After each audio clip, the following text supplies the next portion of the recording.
तर आज घेतले होते विचार डोक्यातनी की कुरडे बनवावं साबुदाण्यापासून आणि फक्त साबुदाण्यापासून, त्याच्यामध्ये न शेंगदाणे किंवा न बटाटा वापरता. तर 2 डब्याने इथे दोन डबे मोजून मी इथे साबुदाणा घेतला आणि साबुदाणा भिजेल इतक्या पाण्यात मुरवायला ठेवला. 3 तास मुरवल्यानंतर त्याला 2 डब्याला 4 डबे पाणी असं मी गरम करून कडकडीत उकळीचं घेतलं आणि ते साबुदाण्यामध्ये भिजलेले साबुदाण्यामध्ये हे पाणी घातलं. आता हे भांडं छोटं पडत होतं म्हणून भांडं चेंज केलं. तर या भांड्यामध्ये साबुदाणा खूप छान भिजला होता आणि दुसऱ्या दिवशी सगळे कामं आवरल्याच्या नंतर बघितलं तर साबुदाणा खूप छान फुगलेला होता आणि मस्त बसला होता. त्यामुळे आज आहे गजानन महाराज प्रगट दिवस. तर आज तुम्हाला गजानन महाराज प्रगट दिवसाच्या खूप खूप शुभेच्छा. आणि आम्ही पण मंदिरात जाणार होतो पण मग काही जाणं झालंच नाही. आणि इथे ना मी हे साबुदाणा पुरणाच्या वाटीवरती पुरण चाळणीवरती वाटून घ्यायचं बघितलं, पण त्याला खूप वेळ लागत होता. मग म्हटलं जाऊ द्या, चला हे हँड मिक्सर आहे त्याने करून घेऊयात.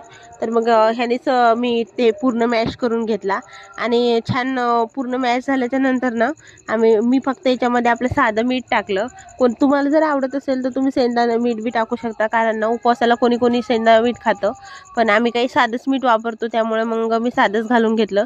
आणि एक पातेल्यातलं प्लेन आणि एका याच्यामध्ये मी थोडं तिखट घालणार होते, तर मग मी प्लेनवाले पहिले करून घेतले.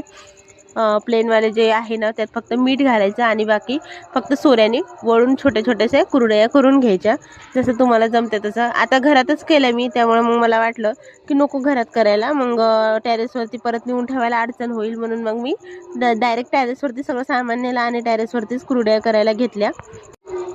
पूर्ण असं कडक ऊन झालं होतं, मग छान त्याच्या कॅरी बॅगवरती हे कुरड्या करून घ्यायच्या पटापट. आणि मी पटापट घातल्या, थोड्याशाच होत्या मग काही एवढं हे नाही वाटलं. आणि मग म्हटलं खाली आले. माझे दोन्ही बाळ घरात छान झोपले होते. म्हटलं आता चला घरातलं बघितलं तर एवढा सगळा पसारा काढला होता पोरांनी, ते काही सुधरत नव्हतं. मी कुरड्या घालत होते त्यामुळे मग त्यांना घरात ठेवलं होतं, पण त्यांनी सगळं कुटाणा करून ठेवलेला. आणि मग इकडे भांड्याचा ते एवढा राडा पडला होता.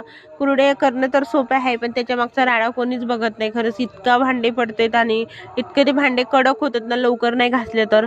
आणि साबुदाण्याचे भांडे लवकर निघत नाही, मग एकदम चिकट होतात ते भांडे. त्यामुळे मग मी पटकन म्हटलं भांडे पहिले घासून घ्यावा, तर भांडे क्लीन केले पूर्ण. आणि मग भांड्याच्या नंतर पूर्ण घर बी क्लीन केला आणि पूर्ण किचन कट्टा पूर्ण क्लीन करून घेतला. चांगला धुतल्याशिवाय ना किचन कट्टा एकदम व्यवस्थित वाटतच नाही, त्यामुळे मग पूर्ण क्लीन केला. आणि इकडे आमची मनी मेव कशी बघत होती माझ्याकडे. आणि मग संध्याकाळच्या वेळेस आल्याच्या नंतर आम्ही गेलो होतो मंदिरामध्ये. आणि आमच्या इथं ना डोंगरावरती मातेचं मंदिर आहे, तिथेच गेलो होतो. म्हटलं जाऊ दे, महाराजांचं तिथं नाही तर मातेचं दर्शन तरी घ्यावं. आणि संध्याकाळी मस्त महाराजाच्या आवडीची बेसन भाकरीचाच नैवेद्य आणि बेसन भाकरीच आम्ही खायला बी बनवली. थोडी बॉबी केली. कसा वाटला व्हिडिओ